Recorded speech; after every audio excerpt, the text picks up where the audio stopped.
Hello students, कैसे हैं आप सब बहुत अच्छे होंगे, ऐसी कामना मैं ईश्वर से करता हूं। और ऐसा विश्वास भी है कि आप कोरोना के इस भयावह दौर में अपने आप को, अपने परिवारजनों को मास्क, सैनिटाइज़र और आप वैक्सीनेशन के माध्यम से सुरक्षित रख रहे होंगे।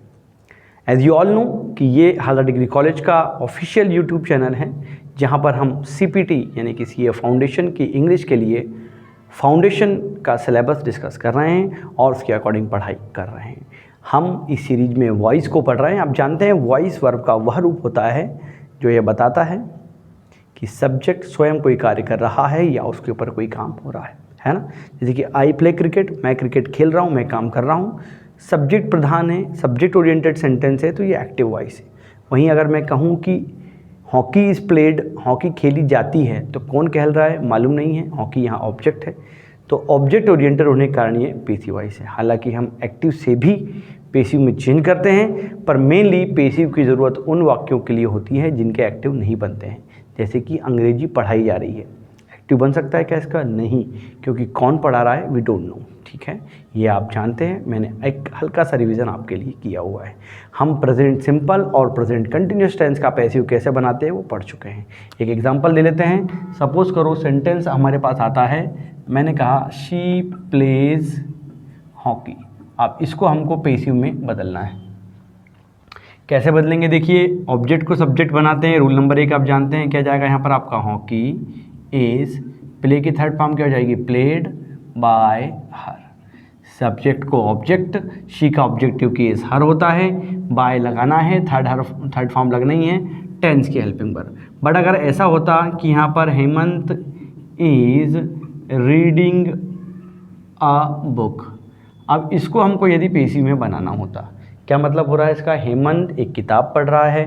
नंबर 1 नियम, सब्जेक्ट को ऑब्जेक्ट बनाते हैं तो हेमंत एंड में आ जाता, ये हम जानते हैं। बुक सब्जेक्ट है तो आगे आ जाएगा, नया सब्जेक्ट हमारा बुक है। इज़ लगा है यहाँ पर, कंटिन्यूस टेंस है, बुक सिंगुलर है, इज़ लगेगा। कंटिन्यूस में बीइंग लगा क्योंकि ING फॉर्म मस्ट है। फिर रीड की third form read by Hemant, क्या हो जाएगा? यहाँ पर अ बुक कर देते हैं ना, आ लिखा हुआ है। A book is being read by Hemant, ये किताब हेमंत के द्वारा पढ़ी जा रही है। आई होप ये चीज़ आपको अच्छे से समझ में आ गई होगी। ये प्रेजेंट सिंपल और कंटिन्यूस के प्रीवियस वीडियोस आप देखिएगा। कोई डाउट होता है तो कमेंट करके ज़रूर पूछिएगा। ठीक है, आगे हम चलते हैं। आज हम जो पढ़ने वाले हैं दोस्तों, वो है प्रेजेंट परफेक्ट टेंस को पैसिव में कैसे चेंज करते हैं। क्या की बात कर रहा हूँ मैं? Present perfect tense. नॉर्मली आप जानते हैं सेंटेंस के अंत में क्या आता है यहाँ पर आपका?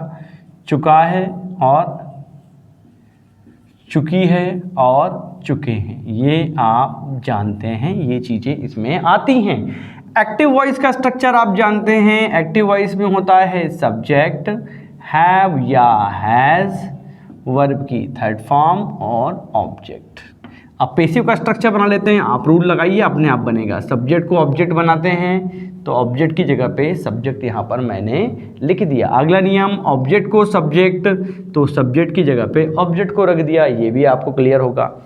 टेंस की हेल्पिंग वर्ब क्या है? हेल्पिंग वर्ब है यहाँ पर आपका हैव और हैज़। ठीक है, ये इतना हम जानते हैं। सब्जेक्ट यहाँ ऑलरेडी लिखा हुआ है। इसके पहले क्या होता है? बाय, ये भी हमको पता है। उसके पहले आती है वर्ब की थर्ड फॉर्म, ये भी हमको पता है। अब प्रॉब्लम क्या है? प्रॉब्लम यह है कि हैव और हैज़ ऑलरेडी थर्ड फॉर्म लेते हैं और पेसिव भी थर्ड फॉर्म लेता है, तो 2 थर्ड फॉर्म चाहिए। तो कोई भी काम होना मतलब क्या होता है? बी, सेकंड फॉर्म क्या होता है? वॉज या वर, और थर्ड फॉर्म होती है बीन। तो यहाँ पर हम लगा रहे हैं बीन। क्यों? क्योंकि इनको भी चाहिए थर्ड फॉर्म और पेसिव को चाहिए थर्ड फॉर्म। बीन क्यों लगाया समझ में आ गया ना? क्योंकि बी यानी होता है होना, और बी की थर्ड फॉर्म लगाई है हमने यहाँ पर बीन।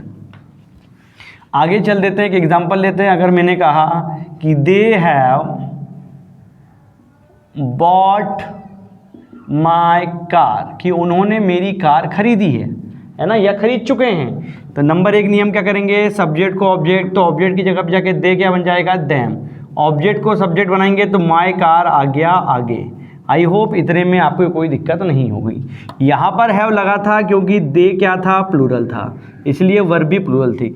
बट यहाँ पर माई कार मेरा नया सब्जेक्ट है जो कि क्या है? सिंगुलर, तो वर्ब भी लगेगी सिंगुलर। आप जानते हैं हैव और हैव में हैव और हैज़ के साथ क्या लगाना है, हैव कब लगाना है, हैज़ कब लगाना है आप जानते हैं, हैव प्लूरल सब्जेक्ट के साथ और हैज़ सिंगुलर सब्जेक्ट के साथ। यहाँ सब्जेक्ट सिंगुलर है, हैज़ लग जाएगा। फिर क्या लगाना है, बीन, वर्ब की थर्ड फॉर्म ऑलरेडी लगी हुई है तो यहाँ लगा देता हूँ भाई, वर्ब की थर्ड फॉर्म क्या जाएगा, बॉट, और बाय देम पहले से लिखा था, मैंने जगह के कारण मिटा दिया था, तो क्या जाएगा, my car has been bought by them, मेरी कार उनके द्वारा खरीद ली गई है। ठीक है, और एग्जाम्पल्स के थ्रू इसको समझने की कोशिश करते हैं। ये बहुत अच्छे से साफ साफ लिखा है, आप चाहेंगे तो स्क्रीनशॉट लेके इसको फ्यूचर रेफरेंस के लिए ज़रूर रखिएगा। ठीक है, आगे हम चलते हैं, देखिएगा आगे हम चलते हैं, देखिए इसको आप लोग। चलिए भाई, अब अगर मैंने कहा कि सुमन हैज़ चीटेड अस, हमने कहा भाई सुमन ने हमको धोखा दिया है, मैं बिना बताए पार्टी करने चली गई, चीट कर दिया। ठीक, अब हम इसको अगर देखें तो वी को आगे ले, आज को आगे लाएंगे, क्या बन जाएगा ये वी, सुमन सब्जेक्ट थी, अब ये चली गई ऑब्जेक्ट की जगह पे। यहाँ पर इतने में किसी को कोई प्रकार की दिक्कत नहीं होगी। अब हम जानते हैं सब्जेक्ट के पहले क्या लगाते हैं, यहाँ पर बाय, वर्ब की थर्ड फॉर्म ऑलरेडी लग जाएगी, चीट की थर्ड फॉर्म क्या जाएगी, चीटेड। अब बीन लगाते ही है क्योंकि यहाँ हैज़ लगा हुआ है, पेसिव में बीन लगाना है, वी के साथ क्या लग जाएगा, हैव, बन गया स्ट्रक्चर, बन गया स्ट्रक्चर, बन गया sentence. We have been cheated by Suman, हमें सुमन के द्वारा धोखा दिया गया है, ये है आपका पेसिव वॉइस। ठीक है, और यहाँ पर क्या जाएगा इसका हिंदी में, सुमन ने हमें धोखा दिया है। यहाँ सुमन अगर कोई देख रही हो तो बुरा ना माने यार, एक जस्ट एग्जाम्पल है, सिंबॉलिक काम है, आप बुरा ना माने। ठीक है, आगे चलते हैं हम। अब मेनली जैसे कि मैंने कहा कि जिनका एक्टिव नहीं बनता उन्हीं का पैसिव बनता है। अब अगर मैंने कहा कि यहाँ खाना बांटा जा रहा है, बांटा जा रहा है, अब इस सेंटेंस को ध्यान से देखिए। बेसिकली इस प्रकार के सेंटेंसेस के लिए ही हमको पेसिव वॉइस की ज़रूरत पड़ती है, क्योंकि मैंने कहा यहाँ खाना बांटा जा रहा है, कौन बांट रहा है, किसको बांट रहा है, कुछ पता है क्या, नहीं। तो यहाँ देखिए क्या काम हो रहा है, बांटा जाना, मतलब ये क्या है, आपकी वर्ब है। और यहाँ देखेंगे आप खाना, मतलब ये काम बांटने का काम किस पे हो रहा है, खाने पे, तो ये है आपका ऑब्जेक्ट। तो ये मेन चीज़ आपकी समझ में आई है, इनकी हेल्प से आपको सेंटेंस को इंग्लिश में चेंज करना है। समझ में आ गई होगी बात मेरे ख्याल से, क्योंकि ये एक्टिव नहीं बन सकता, एक्टिव मतलब किसी भी टेंस में नॉर्मली नहीं बन पाएगा, क्योंकि इसमें सब्जेक्ट मेंशन नहीं है। ठीक है, तो अब जा रहा है लिखा है, कंटिन्यूस टेंस की बात हो रही है, तो क्या जाएगा यहाँ पर आपका सब्जेक्ट क्या है, यहाँ पर आपका जो ऑब्जेक्ट ऑफ सब्जेक्ट बनेगा फूड, सिंगुलर है इसलिए इज, कंटिन्यूस की बात हो रही है तो क्या लग जाएगा बीइंग, फिर डिस्ट्रीब्यूट यानी होता है बांटना, थर्ड फॉर्म क्या जाएगी डिस्ट्रीब्यूटेड, और यहाँ पर क्या जाएगा here, food is being distributed here, खाना यहाँ बांटा जा रहा है। अगर निःशुल्क होता तो क्या होता, free food is being distributed here हो जाता। जैसे कि अभी बारिश का समय चल रहा है, कई जगह बाढ़ आ जाती है, या कोरोना के टाइम पे फ्री खाना कई जगह बांटा गया, कई सामाजिक संगठनों और राजनीतिक संगठनों के द्वारा। ठीक है, आगे हम चलते हैं। एक बात याद रखिए कि यदि सब्जेक्ट अननोन है ना, तो अननोन सब्जेक्ट को पेसिव वॉइस में मेंशन नहीं करते हैं, जैसे कि समवन, नो वन, एनीवन, इन्हें पेसिव वॉइस में बदलते समय छोड़ दिया जाता है। अब जैसे कि मैंने कहा, एक सेंटेंस लिखा कि people do not play cricket in America. आजकल तो खेलने लगे हैं, पर एक एग्जाम्पल के लिए बात कर रहा हूँ कि अमेरिका में लोग क्रिकेट नहीं खेलते। अब देखिए यहाँ पर वर्ब क्या है, प्ले, ये आपकी वर्ब है। अब ये खेलने का काम किस पे हो रहा है, क्रिकेट पे, मतलब क्रिकेट क्या है, हमारा ऑब्जेक्ट हो गया। जिस पे काम होता है वो रिसीव, एक्शन को जो रिसीव करता है वो ऑब्जेक्ट होता है। तो क्रिकेट को आगे ले आए, क्या हो गया, क्रिकेट, सिंगुलर है, प्रेजेंट टेंस सिंपल है इसलिए इज लगा दिया, नेगेटिव यहाँ है तो यहाँ भी नेगेटिव, नॉट प्ले की थर्ड फॉर्म क्या जाएगी, प्लेड। जो रिमेनिंग पार्ट रहता है जैसे कि इन अमेरिका, उसको थर्ड फॉर्म के बाद लगा दीजिए, in America.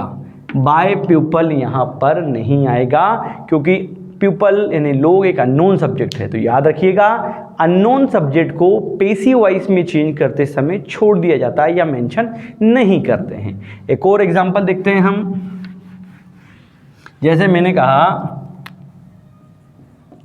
Someone is cleaning the room, कि कोई कमरा साफ कर रहा है। समवन यानी कोई इंडेफिनिट प्रोनाउन आप जानते हैं। ठीक है, तो रूम को आगे ले आते हैं, क्या जाएगा यहाँ पर आपका द रूम, हमारा ऑब्जेक्ट हमारा सब्जेक्ट बन गया, सिंगुलर है तो इज लग गया, कंटिन्यूस है तो बीइंग लगेगा, आप सब जानते हैं। बीइंग अब क्या हो जाएगा, वर्ब के थर्ड फॉर्म, क्लीन की थर्ड फॉर्म क्या हो जाएगी, clean. The room is being clean by someone नहीं आएगा, क्योंकि अननोन सब्जेक्ट्स को पेसिव वॉइस में बदलते समय मित्रों छोड़ दिया जाता है। ठीक है, तो ये आज हमने सीखा प्रेजेंट परफेक्ट टेंस और एक अननोन सब्जेक्ट वाले सेंटेंस का पेसिव कैसे बदलता है। एक होमवर्क सेंटेंस आपके लिए, आप इसको बनाइएगा, फिर मैं आपको अगले वीडियो में इसका आंसर बताऊंगा। मैंने Hemant has not won the match, ये सेंटेंस है, इसको आपको पेसिव वॉइस में चेंज करके मुझे बताना है। आई होप आप इसे चेंज करके कमेंट बॉक्स में आंसर ज़रूर भेजेंगे। फिर मुलाकात होगी अगले वीडियो में। Till then stay home, stay hope, keep learning. जय हिंद।